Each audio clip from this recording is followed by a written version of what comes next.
The TV news agency presents. Early July 2021, groups of illegal migrants fill the Belarus and Lithuanian border. In a state of panic, the Lithuanian authorities are looking for someone to blame. Traditionally, as was the case with the landing of the Ryanair's flight, they hit upon a Belarusian link. Both then and now, Belarus presents a host of arguments and proofs of not being implicated in the matter, but this is no longer of interest to anyone. Yet if you analyze the situation impartially, thoroughly, and with regard to all the factors that led to the migration crisis, a very interesting picture emerges. As it turned out, the Lithuanian authorities decided to manipulate illegal migrants from Belarus to use people for their political gains. In this investigative report, we are going to describe the events and factors that led to what is happening today at the Belarusian-Lithuanian border, and name the people who opened this Pandora's box.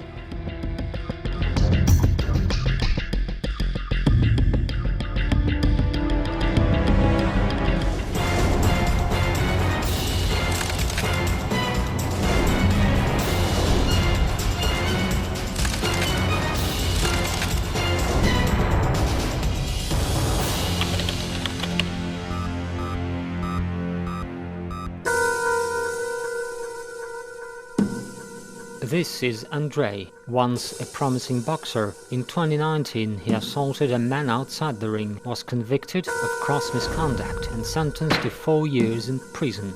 He was not actually put in jail, but was obligated to regularly report to the police. The young man is still being monitored today. A year ago, Andrei decided to blame his personal failures on the government and went to an unauthorized rally. As a result, he became a defendant in another criminal case for participating in the riots.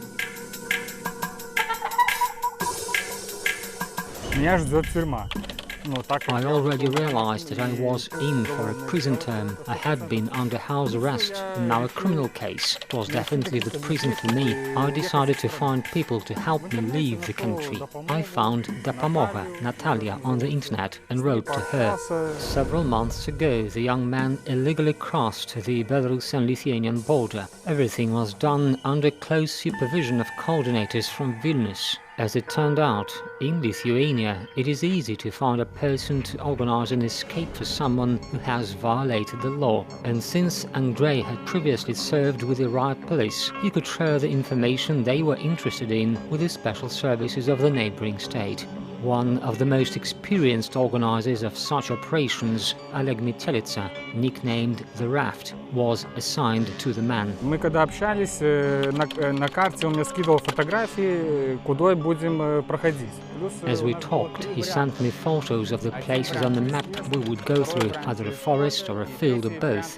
I had to do some running out in the fields through forests to get physically fit to be able to navigate the terrain. Also, we worked with the map for 3 or 4 days. He already had people going through there. He knew where and how many people could get through. People are getting over on particular days, and he has the information on the border guards patrols. He knows where it's possible to get through and where not. In short, he's well informed. В какие-то дни люди переходят, и он уже владеет информацией. Там, где погранцов больше, где их меньше, где там можно перейти, где группа, где одна. Короче, владеет информацией хорошо. To get ready, Andrei, directed by his curator, did some cross-country running, studied the area on maps and screenshots that he received on his mobile phone. They detailed the areas best suited for crossing the border. They also talked over the phone a lot.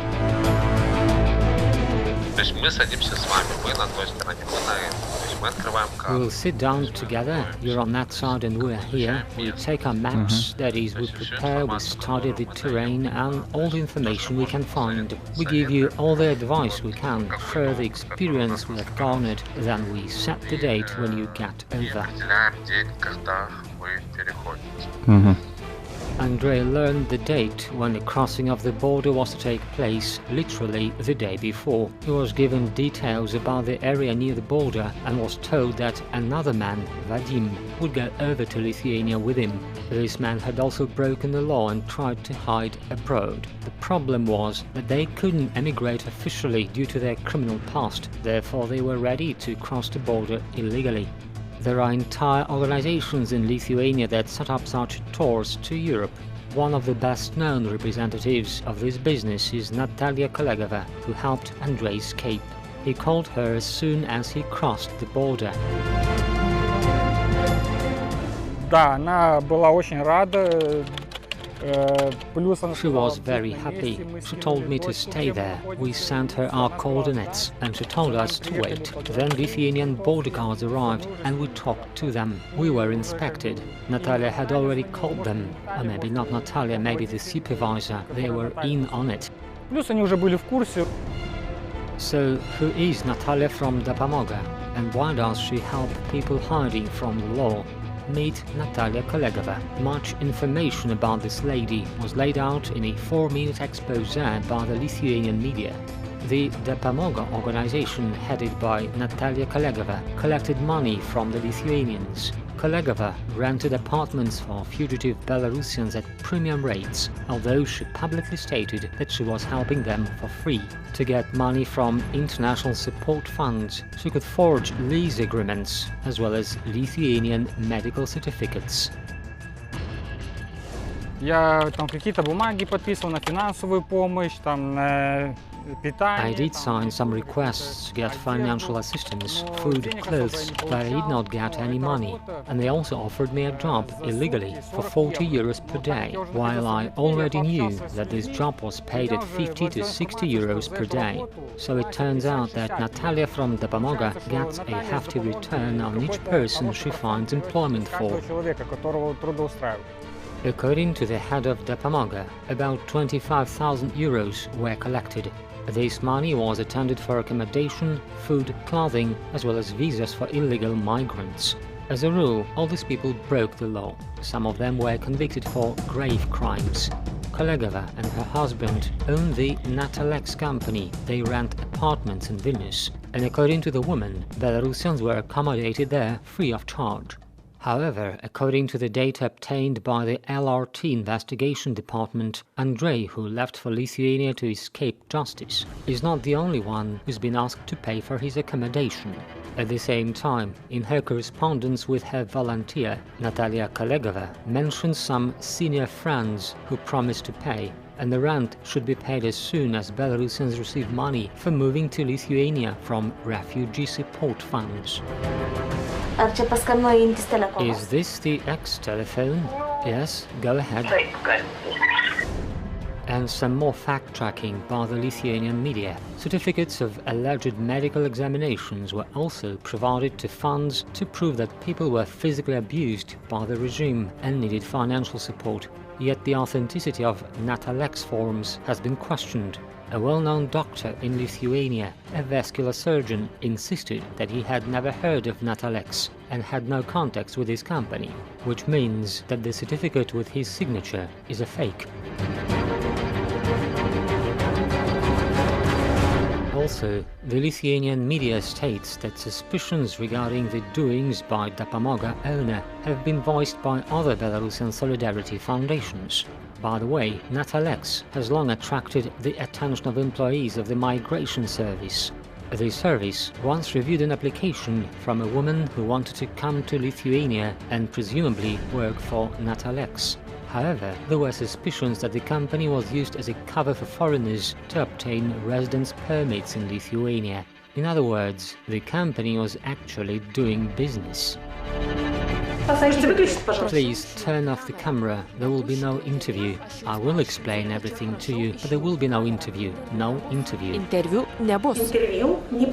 There you have the egregious case of the Belarusian migrant of 20 years ago who makes money by taking advantage of escaped criminals and sympathetic Lithuanians.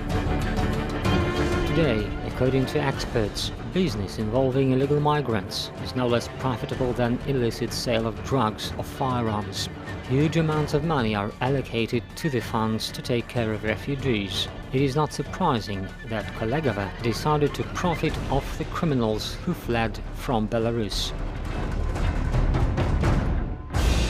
Нелегалов отправляют уже на какие-то... Illegal migrants are sent to factories where other illegals work. They get paid for any person, man or girl. They get their share of profits. Natalia and her curators have learned to work with the people. Natalia was ready to bend over backwards because, as I understand, the more illegal migrants there are, the more money they get. Потому что я так понял, чем больше нелегалов, тем больше прибыли они имеют.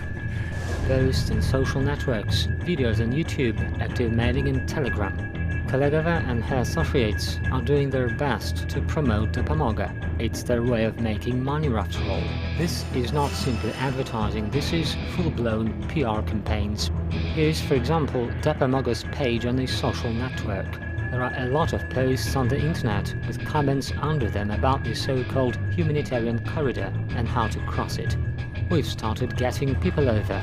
Belarusians do flee to Lithuania. We will welcome you and help you. According to Lithuanian and Polish media, over the past year, almost 8,000 Belarusians were granted temporary residence permits in Lithuania. At the same time, Lithuanians are not worried by the fact that among the fugitives there are people with a criminal past. But the background does not bother people like Kolegova. The main thing is the money that they make of them. But now, you know, there are problems with these hotels. They have gotten so expensive. I know, yes. And who's residing in that apartment? Katerina and Dima, the refugees from the border. Listen, bring them over to the office. I'll take them to their places later. No way, not to the office. They're dirty. We can't bring them into the office. This is a telephone conversation between Kolegova and one of Dopomoga's mentors. Despite the girl's requests not to put all the migrants in one apartment, Natalia, who knows how to make money, insists that everyone will fit in okay. She does not even want to bring people into the office for registration, lest someone should intercept this valuable cargo. And it is hardly surprising, because she must have already prepared an individual receipt with a hefty sum for each tenant, which she will get from the benefactors to pay for separate apartments. I met Natalia after I had gone through all the quarantines. She provided me with housing.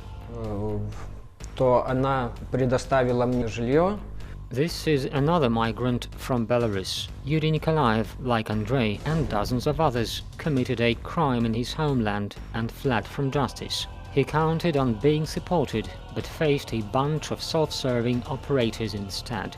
They will help, but only at first, and exclusively for their own benefit.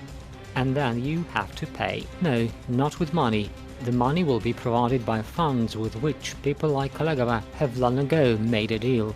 And you have to show loyalty to the new government, because now you have to obey it and its special services. They told us right away that we should cooperate with them because we're on their territory. I don't know what their intentions were. They could have recruited me, could have offered the bribes some money. With regular people it's just get to work, that's it. But if it's someone special and there's money to be made of him or her, then it was a different treatment altogether. Ну, конечно, там все танцевали.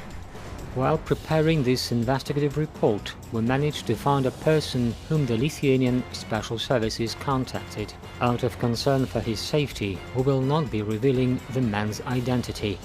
One day, two people wanted to talk to me, who introduced themselves as employees of the Department of State Security of Lithuania. They inquired about my biography, warned me that I should be frank with them, because my future in Lithuania depended on it. For some reason, they were interested in where I did my military service, in my unit's ID number, who the commander was, his rank, and the unit's strength.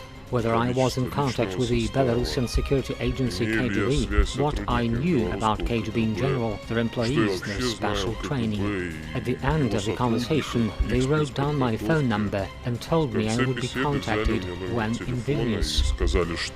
когда я буду в Вильнюсе, они со мной свяжутся.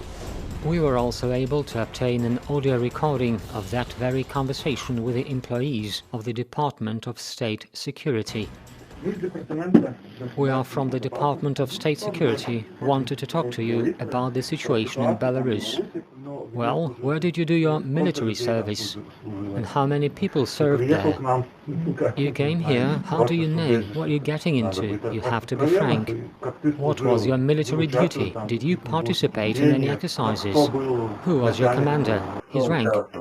Who participated in the competitions, the intelligence units? Were there KGB units too? Do you have acquaintances in any other units? What training courses did you take? Were you trained for tactical missions, you know, the tactics, special tactics, as a security officer? When Andrei realized that he became a pawn in someone else's game, he became disillusioned with the so-called Western democracy and decided to return to Belarus. Taking responsibility for his actions turned out to be the lesser evil. Andrei's story proves that in achieving their political goals, Lithuanians were not embarrassed even by the criminal past of the so-called refugees. Lithuanian politicians stated that they were ready to take in thousands of such migrants.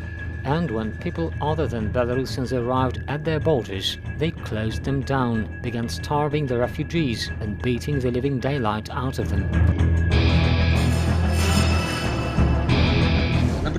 For instance, if a person is a Belarusian, Lithuania immediately takes him or her in as a refugee. There are no problems.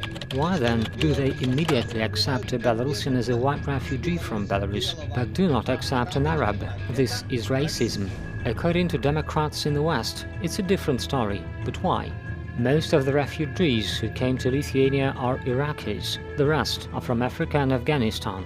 And many more people will soon leave their homes, fleeing from the war, which, by the way, is being fueled in the Middle East by the soldiers of the very same NATO. Among that military contingent, there are also servicemen from Lithuania. They are fully responsible for what is happening now in these people's home country. Murders, robberies, looting, all the horrors which the refugees are trying to escape. With time, a whole stream of migrants from all over the world poured in through the holes in the border that the Lithuanian side had made available for criminals from Belarus. Actually, it is the result of the voluntaristic policy of the Lithuanian government. A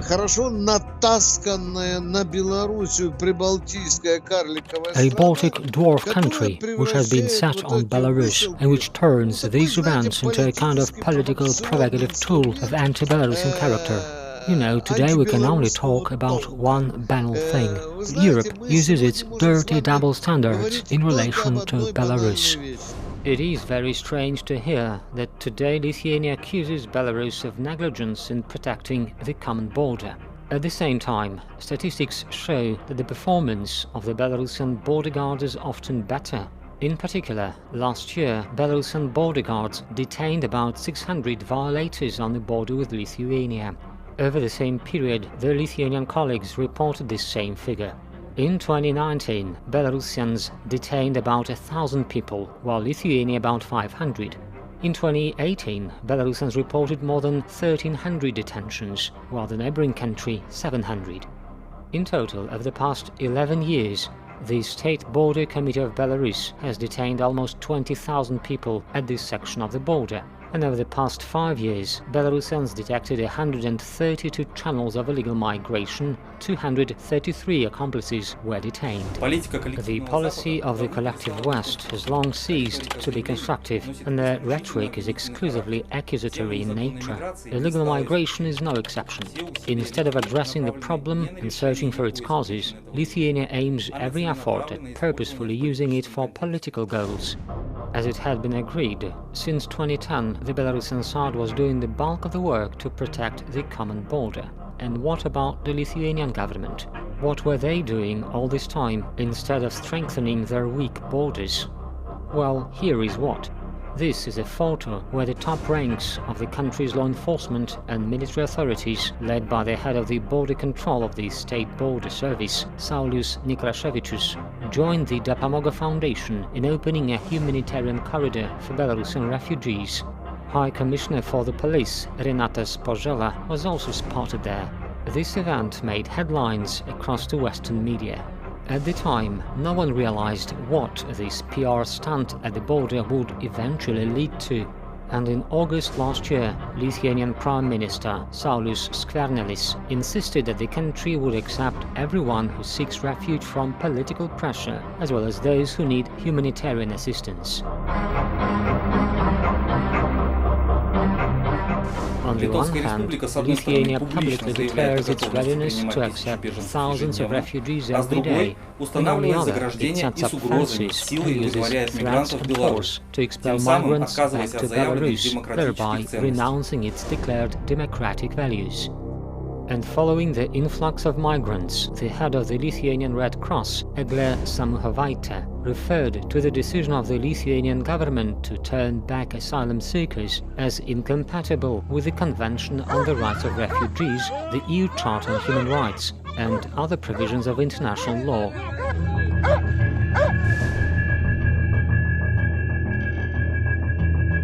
So what do we have here then?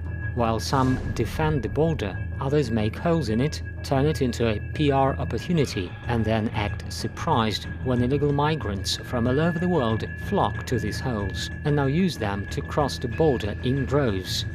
The channels of illegal migration were organized by the Lithuanian special services themselves to their own benefit.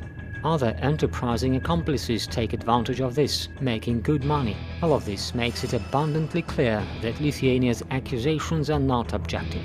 Their border was not secured to begin with, and the public announcement of this fact did them a disservice.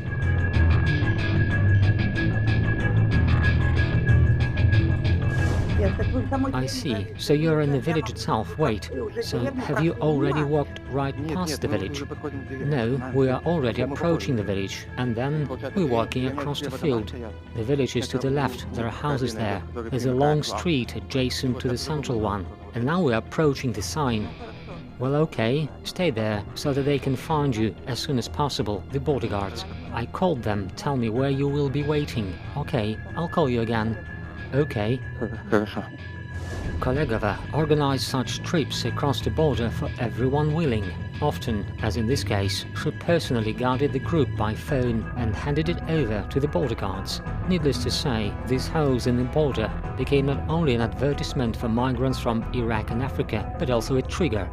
After all, if you allow dozens of criminals from Belarus to cross the border illegally, then others will be able to do it as well. Now it looks more like a failed plan or a cheap attempt to make money off illegal immigrants. Well, haven't they found you yet? No, we're already standing here. Oh, all together, with the border guards, right? Yes, well, we're standing here for now. We'll wait. They checked our things. Everything is fine.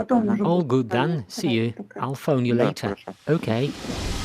Another phone call confirms that the Lithuanian guards were not only aware of the gaps in their borders, but even condoned illegal migration from Belarus. It took place between Oleg Mitelice, this is the very same raft who helps fugitive Belarusians cross the border, and an employee of the Lithuanian border guards. Hello there. Hello. Good afternoon. Good evening. Yes, good evening. Well, I can hear that they are already in Lithuania. Good. They are already here. Well, thank God. Good. Thank you very much. You're welcome. They've already showered and had a meal.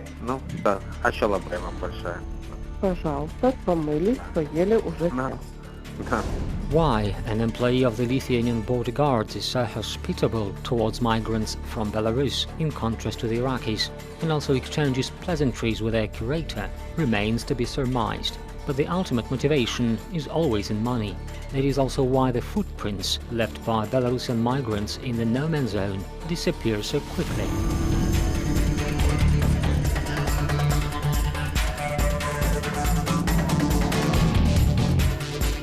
In this video, Lithuanian border guards cover up the traces of illegal border crossings. The incident took place on the 3rd of June. A group of fugitives drove right up to the border in a Renault. They left the car and crossed over to Lithuania, just like that. And what about the border guards of the neighboring state? They kindly removed the traces of the crime. Needless to say, this border violation was supervised by the very same Oleg Metelitsa. Have you crossed it yet? There was a trace, but we made it. Is it okay now? Are you calm? Can you talk calmly now? Yes, we're in Lithuania. We can talk. Who am I speaking to? It's Alexei. All the 5 people are there, right? All 5. Where are you exactly? In that very hole? No, it's straight on, right? Yes, right. Did you leave the car there? Yes, the car remained there. They were chasing us. Yes, I get it. You'll tell me later. Did you leave the car right at the border? Yes, unfortunately, right next to the fence. Well, it's okay. Did you drive straight to the fence? Yes, up to the fence. Just made it across. The organization of illegal migration channels has long been a lucrative business for these people. Having ensured the support of the Lithuanian authorities and border guards, they launched a continuous flow of illegal immigrants to the European Union. In turn, Belarusian border guards continue protecting the state borders, but they're doing it with regard to the current geopolitical situation. Today, in the absence of contacts with Lithuania, given the unfriendly position of the EU countries and the suspension of cross-border cooperation projects, including the construction of detention centers for migrants, Belarus is forced to independently determine its priorities, focus its efforts on certain areas considering the available resources. By now, Belarus had filed more than 60 complaints with regard to violations perpetrated by the Lithuanian border guards. Among those is evidence of aiding and abetting illegal migration. The Belarusian side has recorded dozens of violations. Those include the participation of Lithuanian border guards in criminal schemes. There are many recordings of telephone conversations between Kolegova and migrants, in which she says that she is sending border guards to them. I'm already sending border guards to you. Everything is fine. It's good. Anatoly, Natalia, are your clothes wet?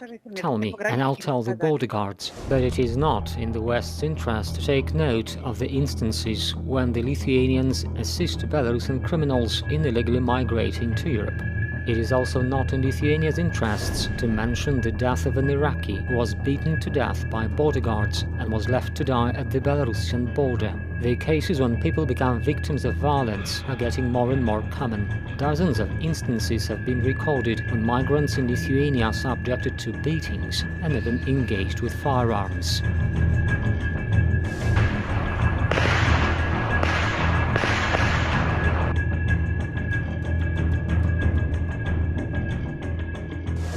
Even when there are children and pregnant women. Everyone remembers the case when Lithuanians threw an expectant female refugee out of the country. Fortunately, Belarusian doctors came to the rescue, hospitalized the victim and examined her children. Today, our doctors very often have to help mutilated migrants who are forcibly thrown out of their country by Lithuanians. I saw the Hague court in action, and I can tell you that they know how to create an excellent semblance of justice. But eventually there will always be some shady official who comes in with a muzzle, brings the Hague court to the hill and tells them what the conclusions should look like. According to the international legal standards, the actions of the Lithuanian authorities are a breach of law. People have been killed and mutilated. International organizations are already collecting data and evidence to refer such cases to the Human Rights Court in The Hague. Had it not been a peaceful time in which all these terrible events are taking place, the people who committed them would have been falling under the definition of war criminals. The main thing here is the consistent, sustained and premeditated nature of the actions. It's not only that the Lithuanian authorities do not deny their doings, they play them up set up a legal pretext for them, which makes it a discriminatory act against a group of people identified on ethnic, racial and religious principles. They're forcibly deported. This is also a crime against humanity. People seek asylum, they are deported with the use of force. In the course of these deportations, certain acts are committed, including, as we have already seen, murders. Yes, they are not yet widespread, but weapons are being used, people are beaten and left in danger, including pregnant women. This is the set of actions which are of a sustained nature and which constitute the crime against humanity perpetrated by the Lithuanian government. Watching Lithuania's crackdown on migrants today, one recalls several other terrible events that ended in a tragedy for refugees. First of all, the operation of the infamous Frontex. This agency is responsible for coordinating the work of national border services and is called upon to ensure the security of the external borders of the European Union. That's what the papers say anyway, but in practice, international human rights organizations hold Frontex responsible for hundreds of illegal immigrants drowned in the sea. Sooner or later, someone must be held criminally accountable for these deaths. If we're talking of how it should be, this case needs to be referred to the International Criminal Court in the notorious Hague. There is the Rome Statute. Lithuania has joined it, just like the countries of the European Union, and ratified it. And of course, there should be at least an international investigation to determine whether to initiate these proceedings or not.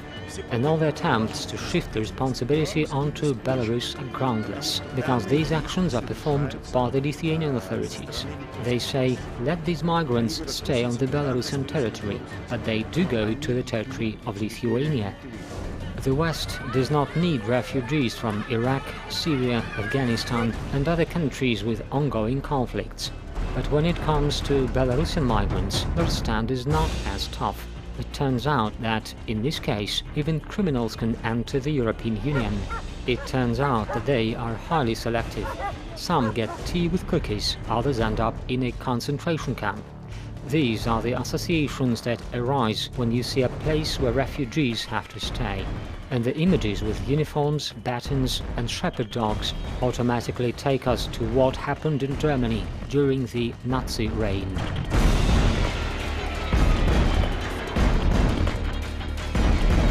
Мы сейчас вступили в такую эру. We have now entered a historical era when certain blocs and alliances are being shaped, when there's an ideological or even military confrontation, and all those earlier European and international mechanisms are no longer functional.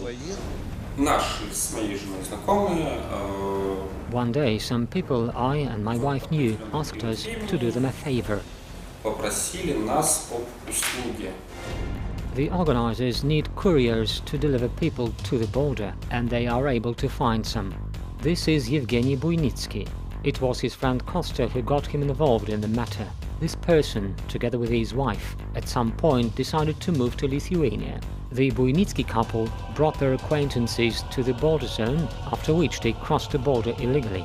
After some time, Yevgeny was again asked to get several people into the border area, and he didn't refuse. This time he set off without his wife, Yelizaveta, but he called her from time to time to keep her abreast of the events.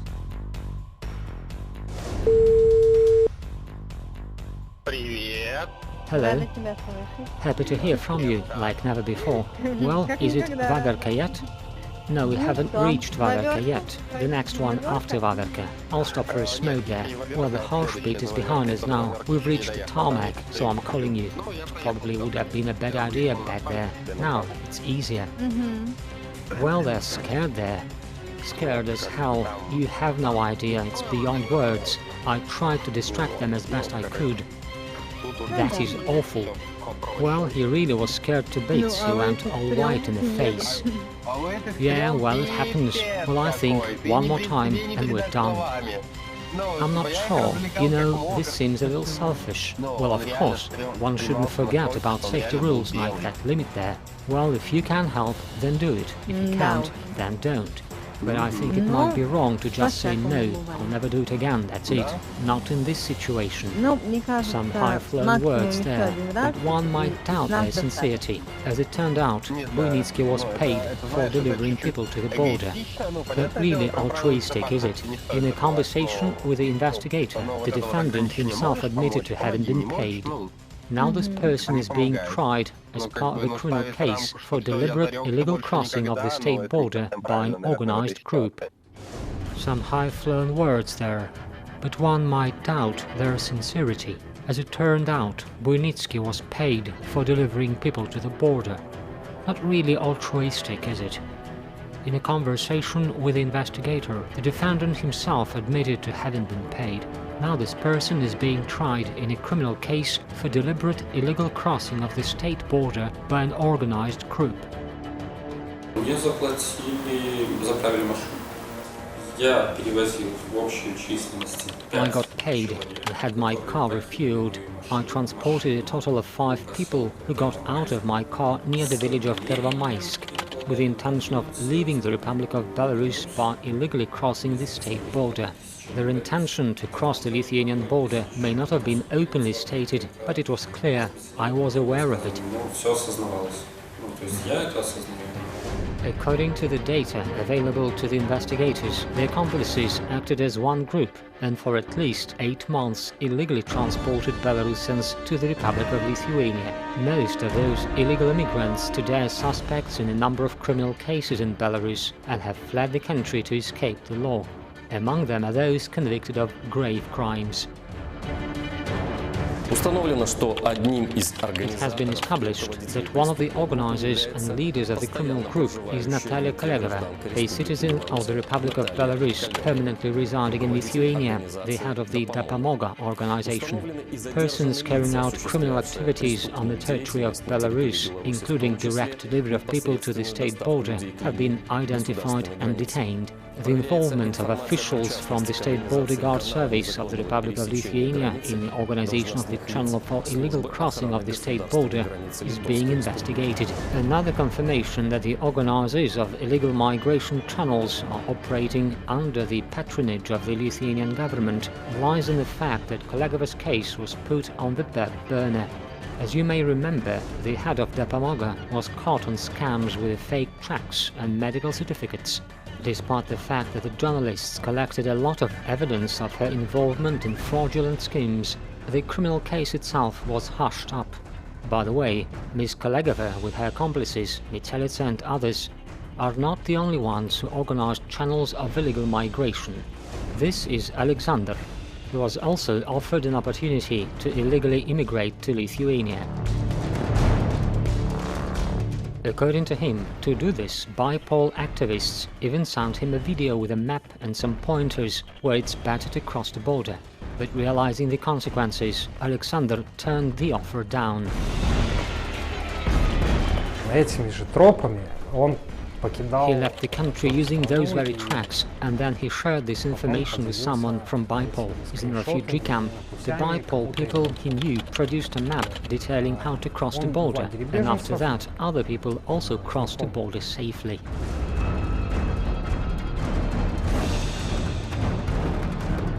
When the Lithuanian authorities, together with the fugitive criminals from Belarus, made those holes in the border, they could hardly have imagined what kind of Pandora's box they were opening. As if from a vessel filled with misfortunes, a slew of problems has already poured forth onto Europe. And as experts predict, this is just the beginning.